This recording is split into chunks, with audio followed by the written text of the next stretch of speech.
You're listening to The Globalist, first broadcast on the 15th of April 2026 on Monocle Radio. The Globalist, in association with UBS.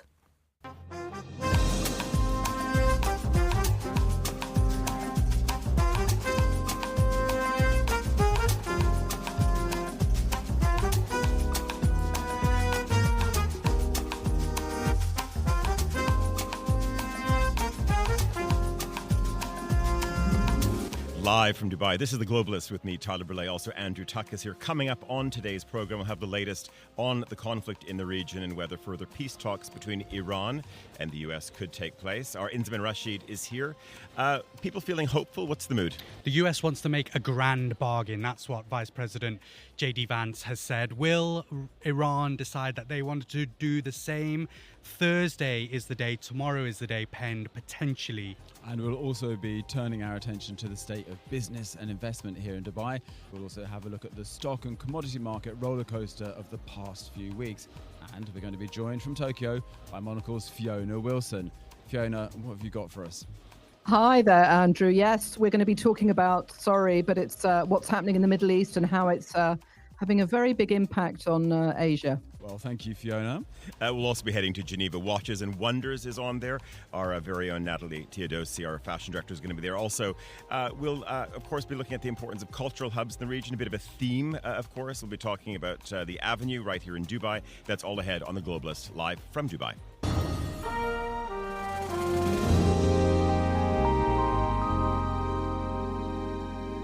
Good morning from the UAE, from Dubai. We're live at ICD Brookfield Place here in Dubai. Andrew, good morning to you. Good morning, Tyler. And also our Inzman Rashid is also here as well. Quite a facility that we're in. I mean, above us, Andrew, some of the most important multinationals, of course, also homegrown brands in the region, and a very busy coffee queue in front of us. But we're well caffeinated already this morning. Well, it seems that 10 o'clock is definitely the time you come and get your coffee. I don't think I've seen such a long coffee queue, but if you imagine we're in an amazing atrium, plants, gardens all around, and you see what a good piece of real estate can look like when you're on the ground here in Dubai. Inzi, you sort of set the tone a little bit also when we came in here. You were just saying, what has happened here in terms of this being business hub, not just for Dubai, not just for UAE, but even really sort of talking pan-regionally as well. Yeah, I mean, look, this is the absolute heart of the financial district here in Dubai. It's the beating heart of it. And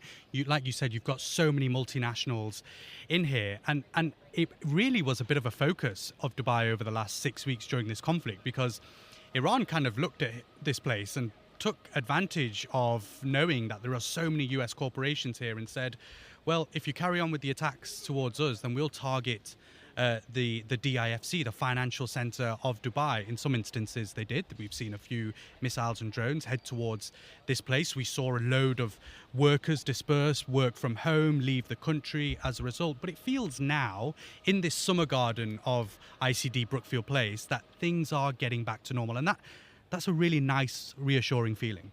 Maybe just, we're now day 3 broadcasting out of the UAE, first 2 days in Abu Dhabi. First show out of here in Dubai. I wanted maybe just to put to both of you. We had a very nice dinner last night, and we were out at Jumeirah Beach at the Marsa Al Arab. We brought people also around the table who've been based here for 2 decades, etc. Andrew, I'll start with you because we're not new to the region, but we are dipping in for this. What's your feeling now? So we're in the halfway point in terms of just reading the mood, what you're feeling, and that's talking to people who are leading their lives as much as their businesses here. I think the people who are serious about their work and lives in this region don't seem to have wavered at all. What's interesting is I think many people who are in the world of investment or building companies, that they always have their eye on the horizon, not on the immediate thing that's happening in front of them. And you don't see really people's plans changing. There's certainly some debate that maybe a generation of influencers has gone off to influence themselves somewhere else, but that doesn't seem to really make anybody here nervous about what's happening in the economy. It's definitely a quieter time. But the strange thing is, I think that many of the people we've spoken to who are not Emiratis, but who have lived here for a long time, have actually felt quite Emirati over the last couple of weeks. There's a sense that they feel that they've also been looked at after, that they've been, if they've stayed, they've been made to feel incredibly welcome. And I think that from outsiders, sometimes we just don't understand what it means to live here and be part of this community. Inzi, last night we had a long-standing reader joined us for dinner. He Syrian but based here for almost two decades, and he was saying, based on, and just reflect a little bit on what Andrew's saying, based on just the past few weeks, communication, this literally the sense of feeling that you are being defended and looked after. He said he feels more Emirati, he feels more part of the project than ever before. I'm wondering, even you're a bit of a newcomer to the place, and what is there sort of a sense in terms of maybe what's kind of bubbling up here in a positive way? I think you adopt it a little bit, and particularly when you go through a crisis like we have done. And look, let's be clear, this is the worst crisis that the UAE has gone through, past COVID as well. The fact that it's been at the centre of a war, of a conflict, is an important note. But there's something that the president actually said, and this was an off-the-cuff interview that had taken place when he went to a hospital to visit some people injured by drone attacks from Iran, and he did an interview in Arabic, and he said specifically, and you might see it on some billboards when you travel up and down the Sheikh Zayed Road between Dubai and Abu Dhabi, he said that everyone is Emirati here. So whatever national you are, and yes, there are 200 nationalities that live here in the UAE, he was saying that you're all under one roof, you're all Emirati here. And I think that note in particular really resonated with people. There is genuinely a sense of national pride here. I think a lot of the expats have taken that into their own homes, taken that into their own arms, raising the flag when when Sheikh Mohammed said to raise the flags. And so I think there's a real sense of national pride, national unity, particularly those who've decided to stay here and not maybe done a runner, which I also get, because many families have got kids and so there were concerns. But it does feel like people are thinking about coming back now. We've got a lot to get through across the program, next 53 minutes or so. Quite a lineup of guests, but it's just gone to 10:07 here in Dubai. Heading back to London now, Georgina Godwin is there with the news headlines. Good morning, Georgina. Good morning, Tyler. It sounds like you're all having a really exciting time there and meeting the best people. Yes, Andrew and I, we can both concur on that. I'll leave you to take it away with the news headlines, Georgina. Xi Jinping has urged China and Russia to deepen trust, expand strategic cooperation and defend each other's interests, reinforcing Beijing's commitment to its partnership with Moscow.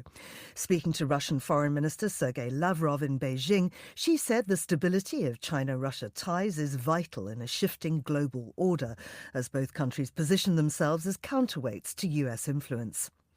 Lufthansa CEO Carsten Spohr has warned that jet fuel shortages linked to the Iran war will keep supplies tight and prices elevated for the rest of the year. The airline says it may be forced to cut capacity and ground older aircraft if the situation worsens, even as strong demand on Asian routes helps offset rising fuel costs. And an engineer living in Paris who spent €100 on a charity raffle ticket is now the owner of a Picasso worth €1 million. Ari Hodara thought yesterday's call from Christie's was a prank, having only bought his ticket at the weekend. And that's news headlines. Thanks, Georgina. Did you buy a ticket? This raffle got quite a bit of press. Did you manage to secure a ticket? I did not, but, clearly Ari was always destined to win. So perhaps, yeah. Georgina, we'll catch up with you in about 23 minutes time for another news check-in. Andrew, it's interesting. We're in this amazing space. We've got a bit of a connection with Brookfield over the years. This is a business which, of course, one of the biggest players, not just in property, but also you talk about even total valuation of businesses. And we have, the man sort of leading the show here this morning, Jad Alon, is, of course, looking after not just, of course, everything happening in the UAE, but also completely across the region as well. Good morning. First, thank you very much for hosting us and letting us use this beautiful garden space. Of course. Thank you for having us, and welcome. Than't you. I wanted to just start off, even before we went on air, we were talking a little bit about sentiment, etc. And I think this is what our listeners are, of course, keen on hearing. You are looking after, it's not just Obviously this is a space for hospitality. Some of the biggest, of course, players in business occupy the towers here. You're in a residential space as well.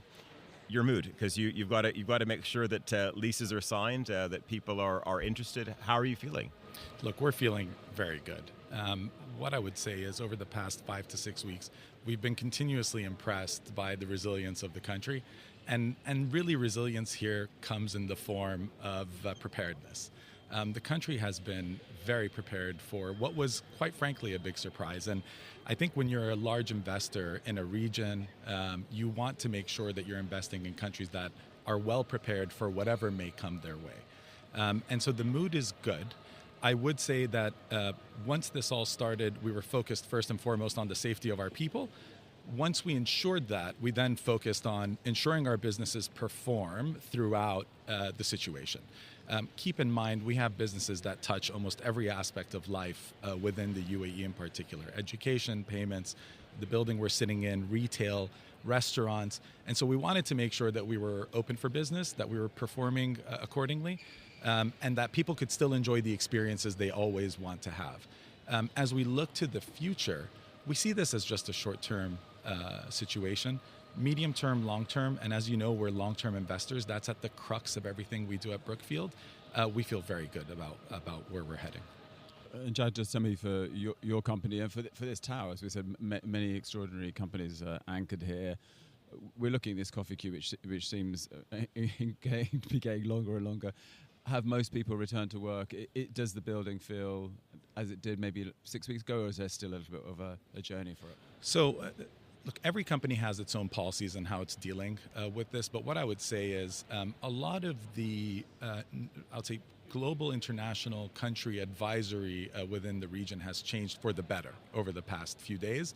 And that, of course, helps in bringing people out more and more and more.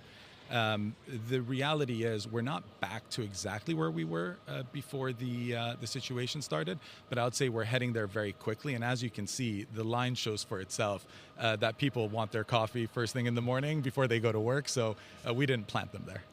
I'm curious how much of a, let's say, not PR job, it's not a spin job, but just pure education, Jad, do you have to do? Because one of the things that we've heard over the last 48, 72 hours is there's also just there's a different worldview depending on where your HQ is. Some said American companies have overreacted because, of course, it looks very different from afar than when you're on the ground.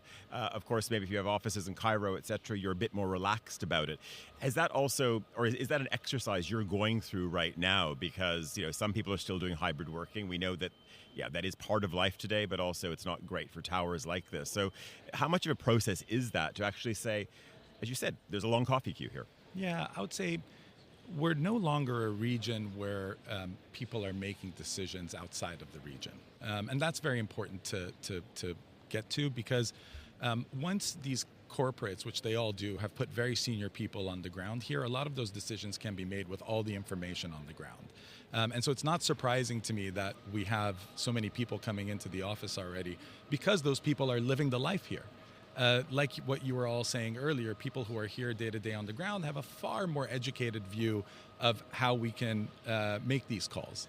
And so I don't think that we're in a situation where corporates are going to go the other way. And what I can tell you is, from all the business that we've had, very, very far, if anything, have I heard of corporates changing their strategies.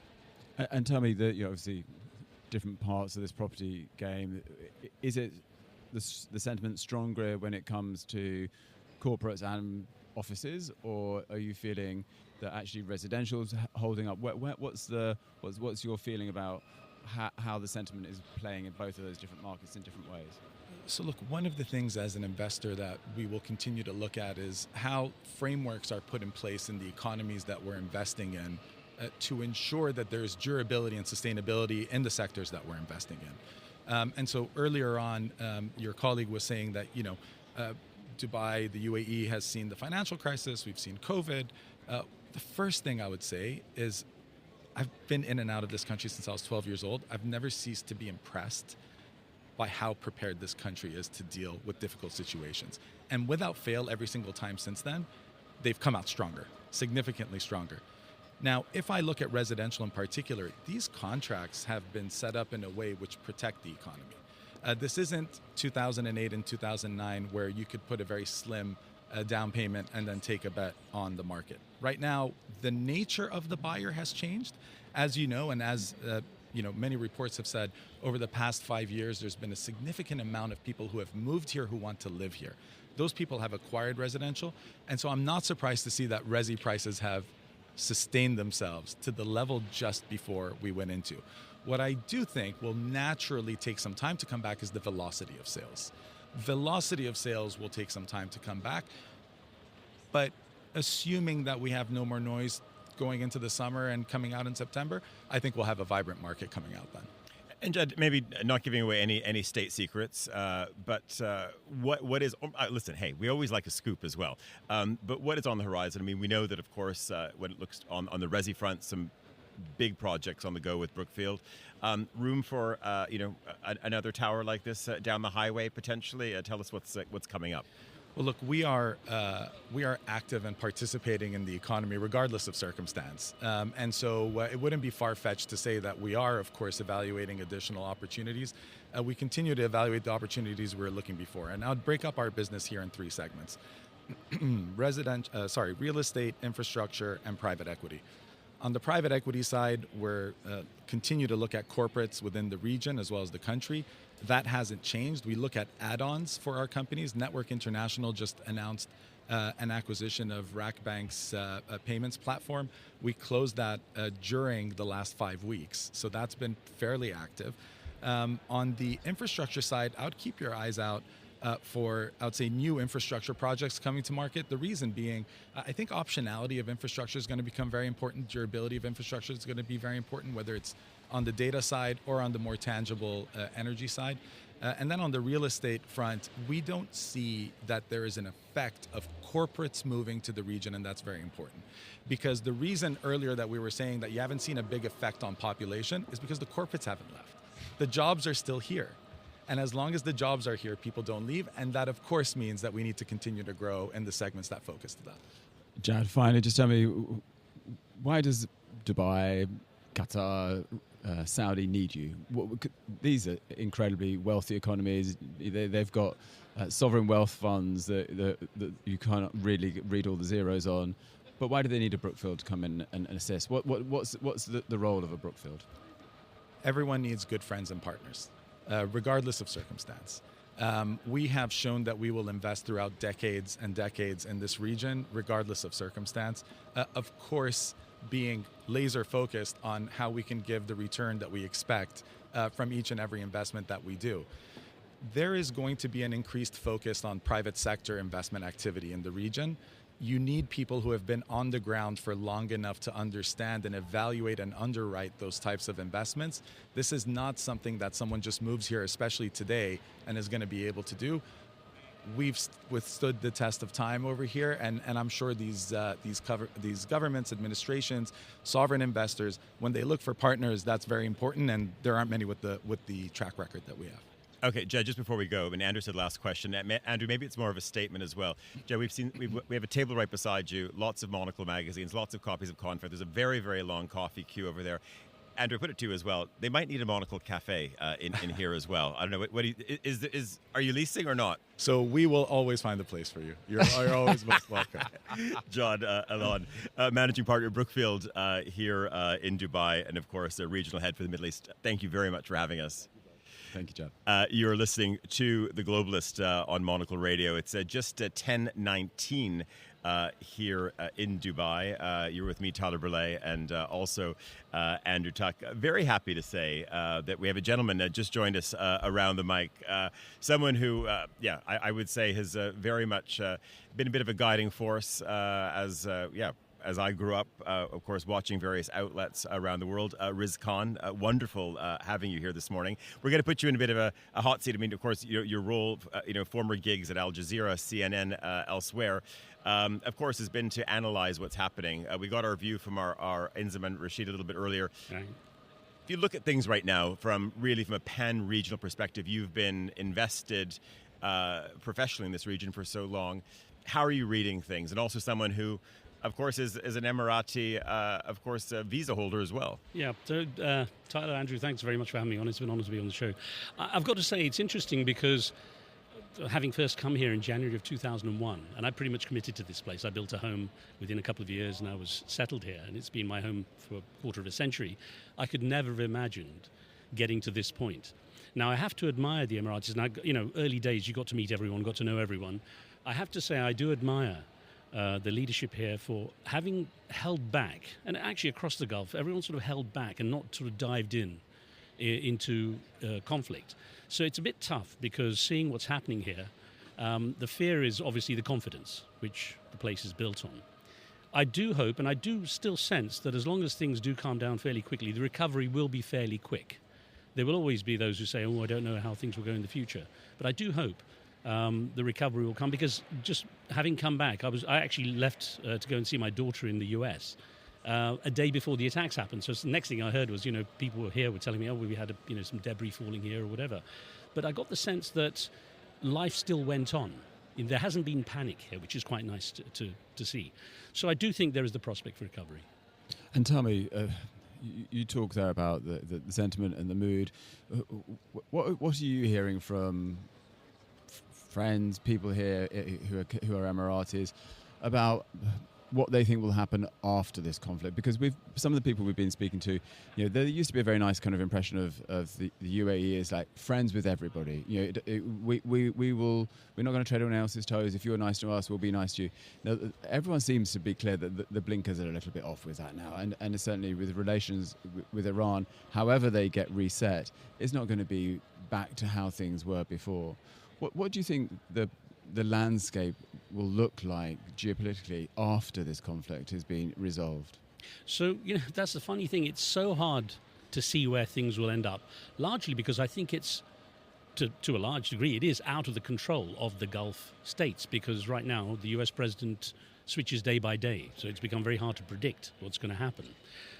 In terms of mentality, I got the sense that there was some improvement in relationship between the Gulf states and Iran in recent years. There was the sense was that there's a goal to try to live together. There's no escaping the fact they're neighbors, very close neighbors. So there's going to have to be some kind of resolution down the road where the countries can live together in peace. Now, I don't think it's going to be exactly friendly for a while. It'll be very tense.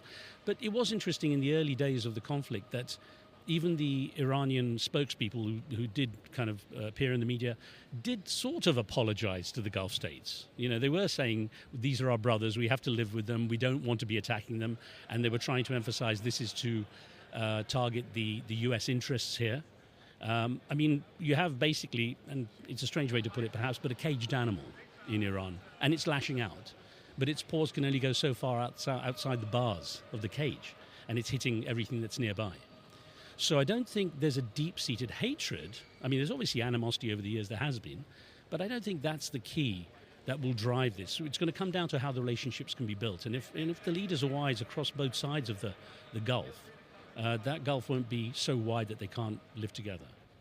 Chris, I'm curious, if you look at some of the European papers this morning, this is not new news, but there is this focus, of course, on what does NATO look like, and potentially not with the U.S. totally out, but with an America maybe a little less engaged. Of course, we have the likes of the French with a military presence in the UAE down the highway from here in Abu Dhabi. Do you see also Europe maybe saying we want to have more boots on the ground regionally, not in the midst of this conflict, but just say having more of a presence here as well, knowing, of course, as you talk about this zone of instability, and just having to step up a little bit more? Or do you think there will also be regional resistance, saying, actually, UAE said, look, we did a good job on our own, we don't really necessarily need you? Until this conflict, the presence of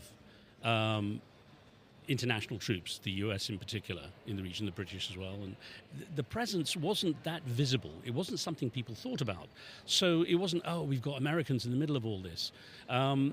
Now, with the conflict the way it is and the American presence having to activate, I think that's going to reset the relationships.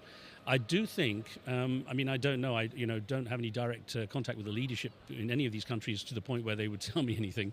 But I would think they would have to start to rethink the relationship with the US and European presence. I hope it obviously remains economically very friendly. But I think in terms of military presence, it wouldn't serve anyone to have a build-up from anywhere. There are thoughts that perhaps China, Russia, they would want to start to move in a bit. China obviously has a lot of vested interest in this region. And they've played a slow game, the long game. There was a great picture on, it was a meme, and I don't know if it was an actual magazine cover, but it had Donald Trump in the background, kind of out of focus, and had Xi Jinping, the Chinese leader, in the front, and it said, never interrupt your enemy when he's making a mistake, which is an old Napoleon quote, I gather. So I think they're playing the long game, but they will try to obviously build their interest. But I think it's going to go into an economic war more than a military one. I think now that's what's redefining what's happening in the world. Because Donald Trump, as much as he might threaten all kinds of extinction and civilization wipeouts, the reality is the economics is hurting everyone far more globally than anything else. I mean, here in Dubai, life is going on as normal almost. Riz, just tell us personally, for you, you said you first came here in 2001, you've remained connected. We've been trying to kind of understand the relationship all week about people who are transplants here, whether 25 years ago, 10 years, 5 years ago. Western press seems to think people are very gullible if they enjoy living here, that they're never going to be really welcome. Maybe that's the migrant story around the world. But again and again, we hear people say, ignore that. This is the place for me. You've made a life here. What's your take on that debate? And you're British. You've seen the UK press, which doesn't know whether it loves or hates this region. It's a tricky relationship. So you're talking to someone, to give it perspective, who was born in a British colony in Aden in Yemen, moved to Britain when he was 4, is of Indian-Pakistani mix. Speaks with a British accent, has lived in the UK, US, Middle East and so on. So it's an interesting perspective I have. But I would say this, it's very easy to feel at home in the UAE. In Dubai is where I've been mostly based. I've been in Ras Al Khaimah as well. I find there's such a sense of progress here. And I do have friends who come over from the UK. And there's a little bit of jealousy, undercurrent of jealousy. And I remember telling one friend, look at these amazing roads. Everything's well maintained. It's so safe. My daughter, when she was young, if she said she wanted to walk out at midnight, I wouldn't feel she was at risk. So that was an amazing change from having grown up in London, for example. It was fairly safe as I was growing up there, but a lot of things have changed. And the response I got from my friend was, yeah, but it's a dictatorship, isn't it? It's that kind of jealousy, of life is so good here. And honestly, the leadership here, I take the leadership that we have in the UAE over anything else, because it's working for, and I say this quite genuinely, in the interest of the people here. And they've built something miraculous. I keep thinking aliens must have helped build the Burj Khalifa, because I saw it go up in no time.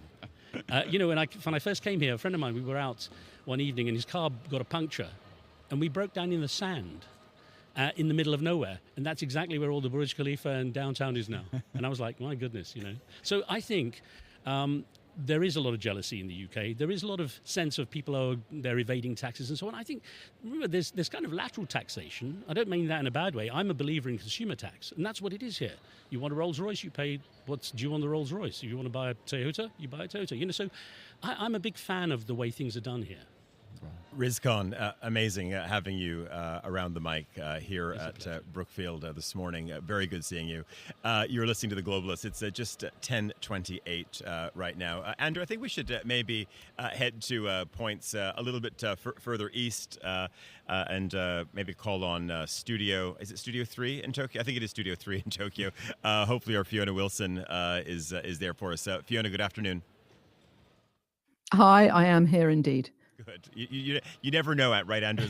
It's always a little bit by the seat of your pants when you're out doing live outside broadcasts. But Fiona, we've got a great setting here this morning. I think any of the big Japanese foodosans would be quite impressed by what Brookfield has built here. But let's look at the papers and what is making news in your stretch of Asia. What are people leading on? I mean, it's about the conflict in different ways, and the effect it's having on Japan and the wider region. I mean, the stories this week, there are many different stories about releasing the biggest release of reserve oil that Japan has ever done. Japan's got oil till next year, but it uses an awful lot of oil. And we did hear this week that now if you live in Japan, you know exactly who Toto is. They make the Toto washlet, the amazing wash and dry public loo. But this is a real problem now. They can't make their molded bathrooms. And if you go to any business hotel in Japan, you will find one of these molded bathrooms. They've had to suspend sales, not just them, Lixil, National Panasonic. They're lacking this naphtha, which is the thing that goes into plastic. And this is just one of the many, many side effects of this conflict and the problem of being a resource poor country. And Fiona, how does that play out then? Are you seeing any nervousness amongst your friends about what this is going to do to the economy? Are you already seeing an uptick in inflation in Japan? Because you have a new robust government who has promised to be a kind of break with the past and get the economy going. How is this playing out in sentiment? Yeah, I mean, this is a sort of disaster for Japan. Japan is very resource poor, and 90% of its oil is coming from the Middle East. And they've got loads of boats that should be coming here, stuck at the Strait of Hormuz. It's really, really difficult. They are scrambling along with South Korea. They're trying to find new sources for oil. They're looking at all different places. We're now looking at Kazakhstan, South America, really diversifying supply. I think it's just, it's more, the bigger picture is, what does it mean in terms of geopolitics? Where does America stand as the ally, the steadfast ally that Japan and South Korea thought they had? They find themselves being damaged absolutely massively by what the US is doing at the moment. Fiona, I'm curious. We've been talking a lot about international relations, etc. You've witnessed it. I've witnessed it over probably the last 5 or 6 years, as we've seen more routes open up out of Abu Dhabi, Dubai, into Japan. That you definitely see more Emiratis in and around Ginza, Roppongi Hills, Tokyo Midtown, wherever it may be. And I'm wondering, how does Japan view the region? Of course, you can talk about economic ties, etc., but culturally, because clearly there's definitely a consumer interest from this side of the world going to Japan. But I mean, if you can speak on behalf of the Japanese or how you observe it, how do they view this part of the world? One of conflict and instability, or also one of also fascination and wonder. Yeah, I think it's a very interesting point, isn't it? And it's really kind of coming into focus at the moment. I think, honestly, the focus for Japan on the Gulf, the Middle East, instability, certainly Middle East. And I think for the Gulf, this is just such an important part of Japan's industrial story. I mean, it can't really survive without the oil that's coming from that region. So I think honestly, it's really been about the economy. Now, that may change. I think Japan, people are ultra cautious here. Business is very, very cautious. They get a whiff of this instability and they're looking to other sources. They need to diversify.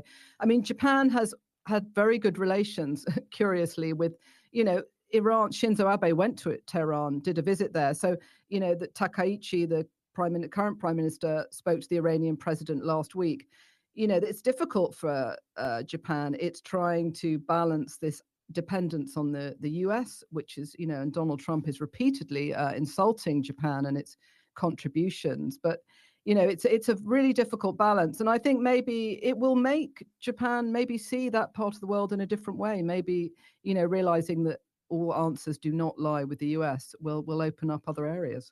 Fiona Wilson, our bureau chief in Tokyo, thanks very much for that. 10:33 here in Dubai. It's 7:33 back in London. Our Georgina Godwin is there with the news headlines. Talks between the US and Iran could restart in Pakistan this week, according to Donald Trump and Gulf officials. The US says no ships have passed through its blockade of Iranian ports since Monday, although BBC analysis of shipping data shows that a number of vessels have crossed the Strait of Hormuz. Xi Jinping has urged China and Russia to deepen trust, expand strategic cooperation and defend each other's interests, reinforcing Beijing's commitment to its partnership with Moscow. Speaking to Russian Foreign Minister Sergei Lavrov in Beijing, Xi said the stability of China-Russia ties is vital in a shifting global order, as both countries position themselves as counterweights to US influence. Lufthansa CEO Carsten Spohr has warned that jet fuel shortages linked to the Iran war will keep supplies tight and prices elevated for the rest of the year. The airline says it may be forced to cut capacity and ground older aircraft if the situation worsens, even as strong demand on Asian routes helps offset rising fuel costs. And around 250 Rohingyas and Bangladeshis are missing after a migrant boat capsized in the Andaman Sea. 9 people have been rescued so far by the Bangladesh Coast Guard. The overcrowded vessel sank in stormy weather whilst en route to Malaysia. And that's your Monocle Radio headlines. Thanks very much for that, Georgina. Andrew, I just wanted to maybe come back to sort of where we're sitting. You've been sort of looking sort of upwards. Are you aside from Monocle Cafe, are you seeing a news bureau maybe? Well, it was something nice to have a news kiosk in this lobby. It's I think we could do rather well with a kiosk here, and the coffee queue. And there's a culture of like leaving your desk, which is good. There seems to be a real culture of like coming to the lobby and using the lobby. It's really active. Absolutely. We're going to maybe stay in the world of maybe not front covers, but certainly media and comms for sure. Mazen Nahawi is the CEO of Karma, a global media intelligence company. Good morning. Great to see you. Likewise. Just tell me, maybe I'm on a Fly Dubai flight. I'm on Emirates. You're sitting across the aisle from me. How do you define Karma as a business? If someone's asking you in flight? My mom asks me that question. Still. It went from reading the paper and telling people what's going on to blending, monitoring social media, LLMs, blending it with public opinion data and telling our clients how their reputation is being impacted. So you're doing this almost in real time, tracking sentiment. So let's start with a few obvious questions. You must have been following what the mood here is in the region. What are you seeing in that dashboard of data? Vulnerability. People are vulnerable, they're afraid, they're not sure about their future, they're worried about their career, their savings, even the physical safety of their home and their families. So it's an unusual time, but I have been tracking this story since I was effectively born and raised here in 1974, and it's not a new story. It's a new story for people who have come to the UAE or the Gulf in the past 5 or 10 years' time. But I remember going to the beach here in the 1980s and watching oil slicks coming up, seeing or hearing oil tankers blowing up far away. It's not a new thing, but it's one that we need to be able to communicate to the new generation of expats who live here to help them understand that while there are some risks, the long term will continue to be a very positive one for the region. It is a bit of a curious hybrid situation, is it? Because on one side you have people who have shown up from Australia and Ireland and elsewhere, and then of course you have many people that we meet who are, they're from Iraq, they're from Syria, they're from Lebanon. They actually understand, in a way, people talk about this as a sort of a modern face of warfare. They really understand what carnage looks like as well. And I'm wondering, from an analysis point of view, how you package that. Is that more complicated here because this is never straightforward, but there's a different understanding as well. Even you, of course, as we've been speaking to people, as you know, like some Lebanese, like they put their shoulders up, they're like, okay, well, I used to live in Hamra, I'm more than used to this. You're absolutely right. I mean, we have more than 200 nationalities here. In comms speak, that's more than 200 stakeholder groups, and within each one you have different ones as well. You have to understand where they're all coming from, but try to tie their future to the strategy of the country, the risk appetite that everybody has, and more importantly, what will the money flow look like moving into the future? Will investments continue to come here? Will tourists continue to come here? The answer is clearly yes already. We know the response. If you look at the data going back to the GDP of the region, not only the UAE, after every major conflict, be it the 2003 invasion of Iraq, COVID, the great financial crash, average GDP in the Gulf has grown by more than 35% in the 3 years subsequent to that. I'm betting that will happen again. And just tell me, you're obviously watching what's happening here. Are you able to track what's happening across the water in Iran as well? Do you have any insights about what they're thinking about at this moment? We do. I mean, they are remarkably consistent with a very vocal and very visual media campaign, be it in the form of Lego figures or young Iranian men who are very muscular going up on TV and pointing their finger and making big threats. Their story has been pretty clear and consistent. Not entirely agreeing with what they're saying, but they have a pretty clear position on what they're trying to accomplish. And it's ironic how it's almost identical from a messaging point of view to their arch opponent, the Israelis. Both sides have a messianic approach. They both believe God is on their side. Both sides believe that it's an existential fight that they cannot lose. And both believe that they're liberating people. The Israelis want to liberate the Iranians, and the Iranians want to liberate the Palestinians and, quote-unquote, the whole region. So it's fascinating that they're at war, but they're quite civil when it comes to their message alignment. And you're following that through their media. Okay. Correct. And just before we go, I think when we look at various, sectors, and I guess I'm always coming back to sentiment at this time as well. Who do you see coming back first? Are we focusing on north end of the Gulf, that we're going to see just more GCC coming back? Is it more of a North Africa story that it'll be Egypt and across the way the Lebanese? Who's going to start to return? Both, I would say, from a leisure perspective, but also when you look at also putting down roots as well. I think you're going to find people coming back very, very quickly. I think you're going to find meaningful government stimulus programs across the Gulf. The main people who are going to come in here will primarily be the residents. I mean, people think people are leaving the region.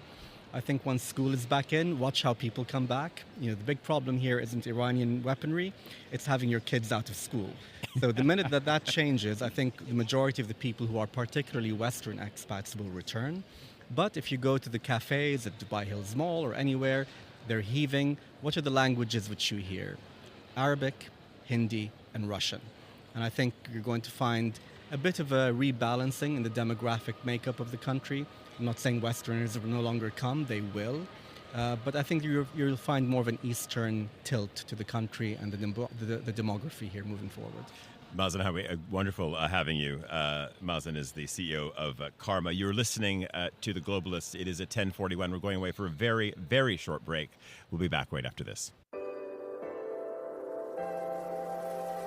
Craft is a matter of perspective, a unique outlook, an obsessive attention to detail. With UBS's Chief Investment Office Houseview, we're focused on identifying the latest investment opportunities and market risks to help you achieve your financial goals, so you get the big picture broken down into thought-provoking insights.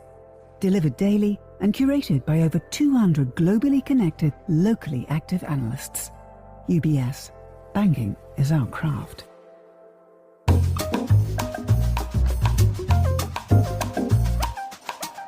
And you're back with The Globalist, live from Dubai with me, Tyler Brulé, and who's across me? It's Andrew Tuck. He's here with you. And who's across from us? We've got Manus Cranny as well. Yes, wonderful having you here. Of course, we've spent time on camera, on mic, often in a Bloomberg setting and elsewhere. Now it's a bit scary, the two of you. Yeah, well, no, and listen, you've got this fancy title, man. Geoeconomics editor. How do you like that, Andrew? That is, we don't have that on the masthead, do we? Not yet, anyway. And you don't have a hyphen either. That's two nice separate words, bold as brass. It's good to have you, Manus, here. It's a pleasure to be with you both. Listen, of course, you're looking at the markets, and maybe we're at sort of at the midway point of the week. Things a little bit more calm. Is it, or the sort of sense of nervous anticipation in terms of where things need to be? But what's your feeling as we're in this midway point? Look, I think we're in a permanent state of schizophrenia. I think what's interesting from a top takeaway on this is the S&P 500. Now, this is going to get a bit boring, but the S&P 500 has basically unwound all of its losses over the past 40-odd days. I think that's significant because that talks about America Inc. Consumer confidence is under pressure, but America Earnings Inc. is solid. Oil markets, my favorite word is vacillate. Vacillate around $100 on every Truth Social, on every utterance, on every incremental suggestion that we could be going to another round of talks. So yes, I know that we've seen massive peaks in the oil market, and that risk is still very, very live as the strait remains closed. But for every incremental moment that we see something about negotiation, we trade around this $100 level. It's very interesting. The world's surviving at $100 oil. Surviving. Jad, when we were talking to Jad earlier on, Jad was saying that what's interesting is when the economic crisis happened in 2007, lots of people were leveraged with huge amounts of debt here. That people had bought properties with just putting a few dollars down, as it were, to purchase those properties. And he was saying, look, the economy is much more robust now. It can take some of these headwinds in a way that it just couldn't 20 years ago. Are you thinking that the business leaders you speak to are kind of used to this process now, and that they know what it was like in COVID, that they're unfazed, or are you actually seeing people saying, do you know what, we're going to park some of these projects for now, we're going to slow down the process of delivery on starting a new company, on going out to market? I think there's real pain. I think there's real pain in the classic areas that you imagine, in the hospitality, in the restaurants, people scaling down the hours, scaling down the wages, etc. Some of them committing to repay people's wages when things get a little bit better. There's real pain, you're right, in terms of the shape and dynamics of this property market. I've just bought a new property. I just bought a new property on the 1st of February. I decided to take some leverage and some capital, but there's no doubt about it. It's a much more thorough and robust interrogation of what is your income, what have you got in the bank, and that leverage model is structurally different to 2008. I think there is real pain in the market. I went to a private dinner last night, everything around the table, from shipping tankers to property owners to restaurateurs, etc. And this is a really, really tough market for them. The perception seems to be the closer we get to any kind of de-escalation or any kind of a deal, the bounce back, according to everybody I speak to, should be swift and fast. I am a little bit more cautious, but then I've been through multiple cycles on multiple occasions, and so I'm just a little bit more hesitant because this is structurally different to COVID. This is fundamentally different to 2008. Andrew, I'm surprised. If you had the geoeconomics editor of The National walk into your bank, I mean, would you really want him to open your account and think, God, this man knows what he's doing? But anyway, that's a whole... We'll talk about also the property that you purchased maybe another time. But when we sort of look at, let's say you talked about hospitality, Yep. and we're on one side we're hearing that okay, maybe like the Dubai Mall is not as busy. Then we heard from a luxury goods company the other day, they had their busiest day ever in one of their stores in history. So talks about obviously regional spend, etc. They say, of course, if you go beyond, all of the community malls, the regional malls are very busy because kids are out of school, etc. All of these things. But when we look at this sort of recovery, do you think if I'm a big multinational player, but I haven't opened my first flagship, my first store in the region, is there going to be hesitation, or you can't argue with the numbers that, look, you got to put it on your plan, you've got to come into this market no matter what? I think this is now structurally changed in terms of the world's perception of this as a destination for retail, capital, banking, asset management, family offices.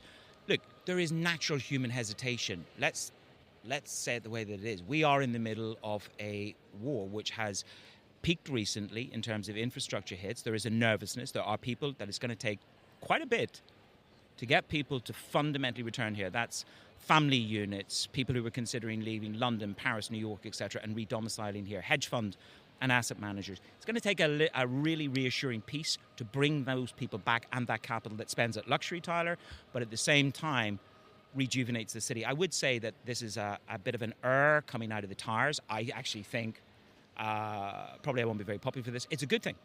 This is a re-cadence. This city will shift again. The cadence will change. We were at capacity max in this city, on the roads, in hospitality, in multiple fronts. I think this is a good recalibration moment for the UAE and for Dubai. Manus, tell us, we've stayed in various hotels. They're quiet. They are. They're super quiet. The hospitality industry has been hit. Dubai has made an incredible investment in tourism in recent years. And what they've also been so skillful in recent years is doing is kind of upping the game of who comes here. So they've got a higher spending customer staying for a proper holiday, not just one day on their way to somewhere else. How are they going to get those people back? Because that's going to be the trick. Do you think we're going to see a bit of a recalibration for a couple of years where they say, look, okay, maybe we'll need to go after a bit more of a mid-market customer to get the airlines full again and get things rolling? You hope not. You kind of hope not. I'm kind of hoping that Issam Kasim, who I think you're going to speak to later on, Halal Al-Mari and the team over at DT, those guys and girls did a phenomenal job at building brand Dubai through that Instagram kind of zeitgeist moment over the past 3-4 years. I believe that that's going to change. I think they'll still use Instagram. They'll still use all of those levers in terms of bringing people here. But, you know, if you can say to somebody, come and stay in the Burj Al Arab or come and stay in the Mina Salam, and we're going to do it with a business class package wrapped in with Emirates, and we're going to do it, if I spend $3,000 going somewhere on holiday and they say, come to Dubai, you can stay at the Mina Salam for similar kind of money. So long as there's a peace and there's a settlement around here, people will want to travel here. It's, you know, I've been coming here since 1994. I'm still here. Just quickly, 30 seconds or less. Are the various authorities, you know, at a UAE level, Dubai, Abu Dhabi, are they doing everything they can in terms of getting messaging right, et cetera, to, because before we went on air, we were talking a little bit, there's the perception outside, you come here and, you know, things not totally normal, but no, general, but, you know, but compared to other parts of the world, better than normal as well. It's not normal. These authorities incrementally, the DIFC, where you're standing right now, has taken small measures to help people along. The central bank has taken small measures, but there will be a concertina of effort in the second half of this year. Once we, you know, we hope, get a deal. Once we see that, I think you're going to see a velocity of stimulus that's going to come to bear in both Abu Dhabi and Dubai. That is why they have sovereign wealth funds with the deepest pockets in the world, and they will deploy. They did 7 billion dirham during COVID. They've done 1 billion officially on the banner headline so far. So we've got another multiple of 6 in terms of injection to go before they're done. And that was COVID. And I assure you, they've got deep pockets. I think we noticed, yeah. But you get invited to much sort of posher places than I do. Oh, come on now. Anyway, we're looking forward to the pool party. Manus Cranny from The National, great having you. Just on the topic of luxury, we're heading to Geneva right now. Our Natalie Teodosi, our fashion director, is at Watches and Wonders. Natalie, good morning. Good morning, Tyler. How are you? Thanks. Just very quickly, just give us a little update from Geneva. Again, sentiment, mood. This is, of course, one of the most important luxury gatherings that, of course, happens from a commerce point of view. Just tell me how are things looking? I think the mood is overall optimistic as well as cautious. What's interesting is that the organizers have been saying that they've still reached close to their target of attendance. There have been some cancellations given the situation, but actually we have seen delegations from across the GCC regions, from Saudi, come to the event and continue business, given how important the watch market is across that region. And in terms of the brands, I think there's caution, there's awareness that there might not be the kind of growth and recovery they were expecting at the beginning of 2026, but there's still confidence about how resilient the industry is. And it's really interesting to see the brands really investing in craft at the highest level, really pushing the boundaries and developing new movements in-house, talking about expanding their facilities and opening new factories in the near future, training schemes for young students and watchmakers. So there is movement and I think a lot of optimism for the longer term.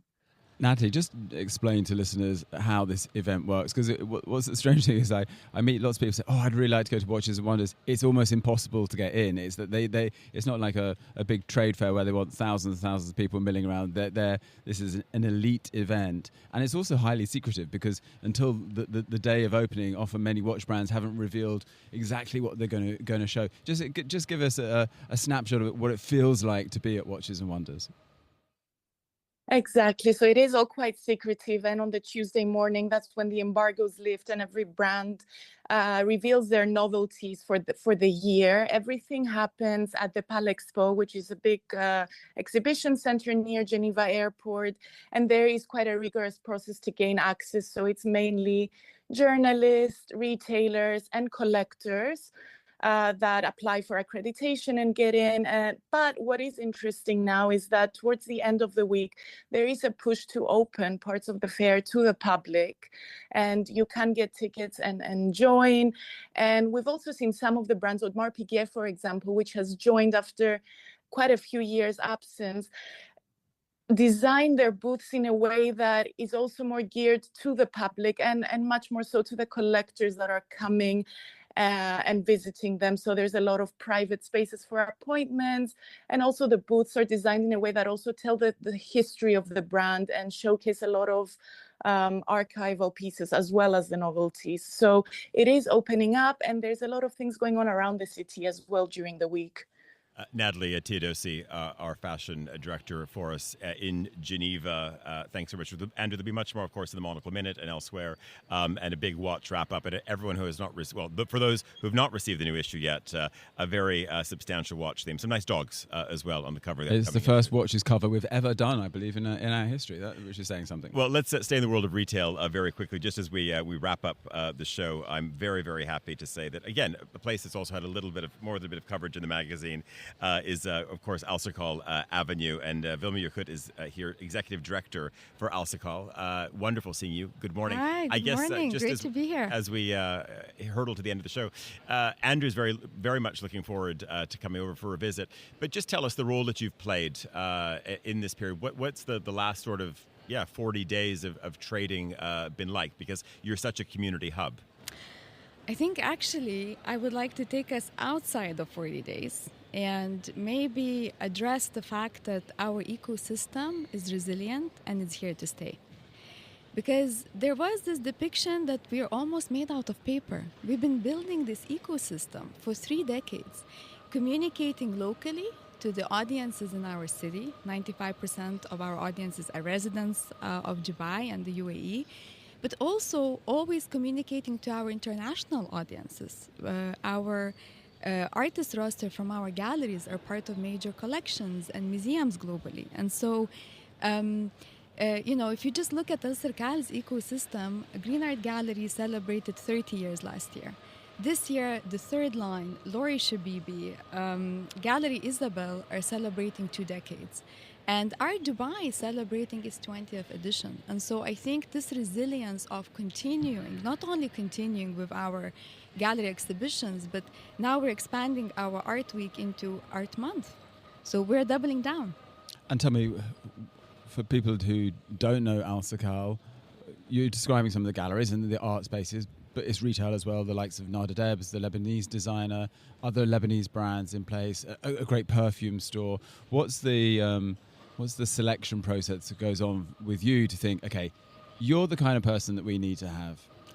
So Alserkal is very polyphonic, always been very multidisciplinary. We grew together with the city of Dubai in the past 2 decades. And that multidisciplinarity translates also in working with pioneers who really manifest their ideas through homegrown channels. And that's really Alserkal. We champion the homegrown ideas, we disrupt and do that in unconventional ways, right? We challenge the conventional. And that multidisciplinarity is what forms us. And Alserkal now acts in many functions. Like, yes, there is Alserkal Avenue, which is a well-known cultural district, which houses more than 120 pioneers and entrepreneurs in the arts. But also we have Alserkal Arts Foundation, which is our not-for-profit, where our commitment to artistic production lives. We just launched a fund to support cultural practitioners based in the city to continue and complete projects that they were in the midst of before the uncertain times. Alserkal Advisory, we serve many functions as content producer. We're going to have to leave it there.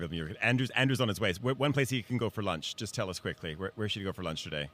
Kokoro, Middle Child, Grow House, Pico, so many places. Okay, there's lots of choices. I will be heading your way very shortly. That is all for this edition of The Globalist with me, Tyler Brulé, and Andrew Tuck. Huge thanks to our production team who's here. Andrew, I'm going to be leaving you. You're going to be sort of in command of this, but you're off to Sharjah tomorrow. We'll be in Sharjah all day tomorrow, and we'll be back in Dubai on Friday. Have a good day.